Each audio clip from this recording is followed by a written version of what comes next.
చంద్రబాబు నాయుడికి ఏం జరిగింది, ఆ ముందు వైఎస్ఆర్ గారికి ఈరోజు బంజారాలు ఏకపక్షంగా చంద్రబాబు సైడ్ ఉండబట్టే చంద్రబాబు గారు సీఎంగా నిలబడ్డారు. వైఎస్ఆర్ సైడు ఇదే బంజారాలు ఉమ్మడి ఆంధ్రప్రదేశ్ ఉండబట్టే తను కూడా ఉన్నన్ని రోజులు సీఎంగా ఉన్నారు.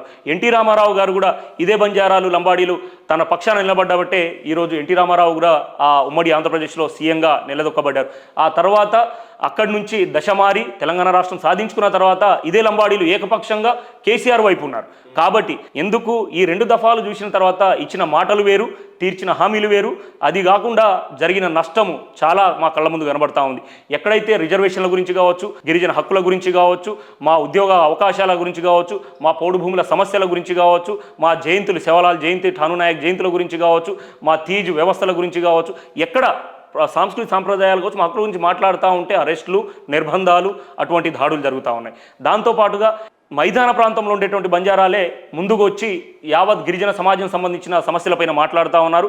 వీళ్ళని ఏ విధంగానైనా ఒక డిఫెన్స్లో పడేయాలి, వీళ్ళని వేరే సైడ్ ఎంగేజ్ చేయాలనే ఒక కుట్రలో భాగమే 2017లో ఏదైతే ఉమ్మడి ఆదిలాబాద్లో జరుగుతున్నటువంటి ఉట్నూరు ప్రాంతంలో జరిగినటువంటి దాడులు, అమాయక గిరిజనులను అటు లంబాడీలు అమాయకులు, ఇటు గోండుల అమాయకులు గుడిసెలు గాట్లు పెట్టుకొని నరుక్కొని చంపుకున్నటువంటి పరిస్థితులను ఈ ప్రభుత్వాలు కళ్లకు అది జరుగుతూ ఉన్నా కానీ వారం రోజుల వరకు స్పందించినటువంటి పరిస్థితులు, అక్కడి నుంచి ఇంటెలిజెన్స్ ఇంటర్నెట్ రాకుండా, అక్కడి నుంచి వీడియోలు కూడా ఫోటోలు బయటికి రాకుండా అంత వ్యవస్థను కట్టుదిట్టం చేసి నిర్బంధం చేసినటువంటి పరిస్థితులు.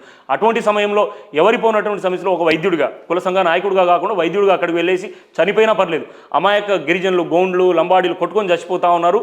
అది కుట్ర, ఇక్కడ హైదరాబాద్లో కుట్ర జరిగితే చనిపోయేది మాత్రం అమాయకులు కాబట్టి ఎట్టి పరిస్థితుల్లో అక్కడ ఉన్నటువంటి వారికి నిజం తెలియాలి అని చెప్పేసి వారిని చైతన్యం చేసే దిశలోనే ఈరోజు ఇన్ని మంది ఆ రోజే మేము దీక్ష తీసుకున్నాం.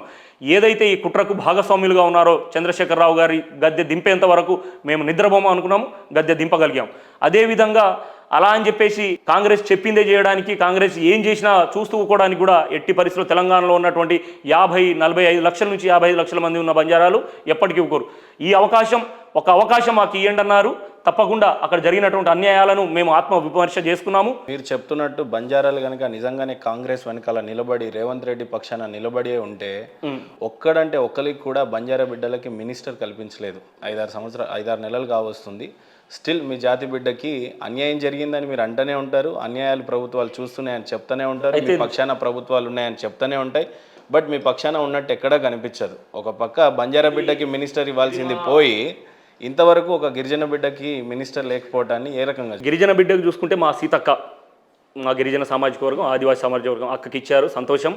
దాంతోపాటుగా ప్రాతినిధ్యం అంటున్నా, ఈ రోజు మీ ఇచ్చిన బంజారా బిడ్డకి అయితే ఇవ్వాలి కదా, బంజారా బిడ్డకి ఇవ్వాలి అనేది డిమాండ్. ఏదైతే శివలాల్ జయంతి రోజు మా ముఖ్యమంత్రి వర్యులు రావడంతో తన దృష్టికి తీసుకెళ్లాము, తప్పకుండా ఇవ్వాలి అని చేశాము. ఎందుకంటే మాటలతో మభ్యపెడితే మాత్రం తప్పకుండా గత ప్రభుత్వాలకు, గత పాలకు ఒకసారి మీ జాతి బిడ్డలు అడుక్కుంటేనే ఏదన్నా దక్కుతుందా పదవులు, లేకపోతే అడుక్కుంటే ఉండదా, అభ్యర్థించే ఉండదా, కొట్లాడితేనే దొరుకుతుంది అనుకున్నప్పుడు ఎన్ని రోజులు కొట్లాడాలి మీరు? ఇది ఇక్కడ ఉన్నటువంటి పాలకుల్లో మార్పు రావాలి, రాజకీయ వ్యవస్థలో మార్పు రావాలి. అడిగినప్పుడే ఏమన్నా రావాలా, లేకపోతే మీ జాతి బిడ్డలు అని చెప్పుకొని తిరుగుతున్న సోకాల్ నాయకులకు, సిగ్గులేని వాళ్ళకి రావాలా? ఎవరికి రావాలి, ఎందుకు రావాలి? మంచి మాట మాట్లాడారు.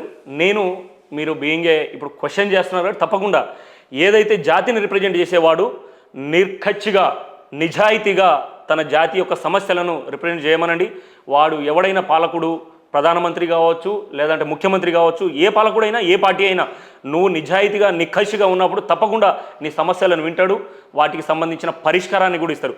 ఇంకోటి ఏంటంటే మా జాతిలో ఉన్నటువంటి దౌర్భాగ్యము, నలుగురు కలవడము, 4 సంఘాలు పెట్టుకోవడము, అవగాహన సొంత తండాలో కావచ్చు, పక్కన ఉన్నటువంటి జిల్లాలో కూడా ఇంపాక్ట్ని చూపించలేని వాళ్ళు ప్రతి ఒక్కరు రాష్ట్ర నాయకులుగా అయిపోవడము, కనీస సంతకం చేయడానికి అవగాహన లేనివంటి వాళ్ళు కూడా ఈరోజు జాతిని ప్రతి దగ్గర దందాల దగ్గరనో, పంచాయతీల దగ్గరనో, ఇలాంటి దాదాగిరి దగ్గరనో జాతిని వాడడం వల్లే అరే వీళ్ళు ఇంతే అనే ఒక ముద్ర పడింది.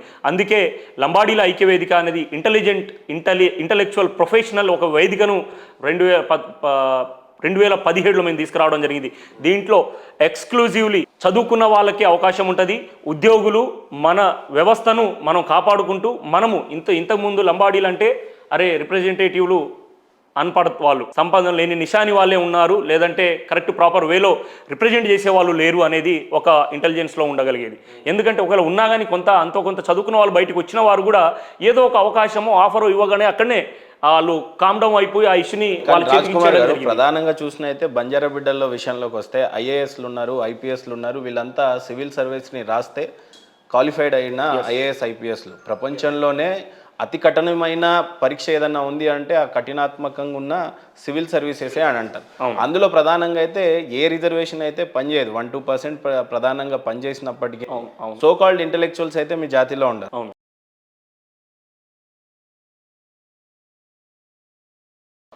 పోరాడాలి.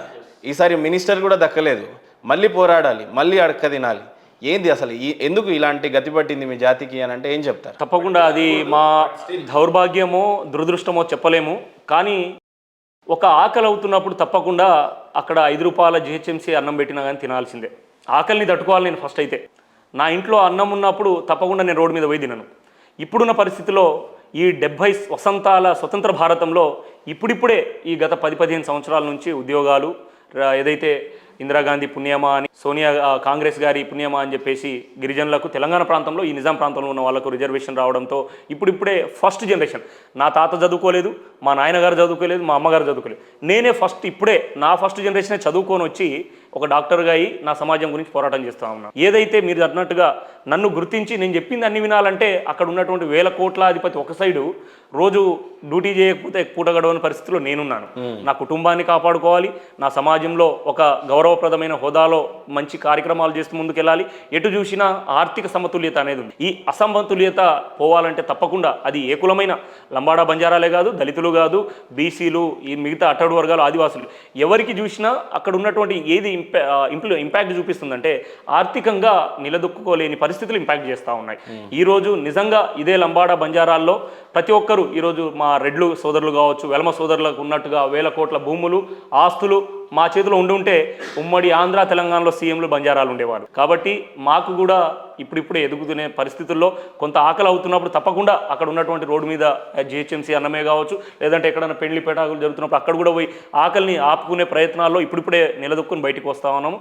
అది జాతి తప్పు కాదు, అక్కడ ఉన్న పరిస్థితులు ప్రభావాల తప్పు, ఆర్థిక వ్యవస్థ తప్పు.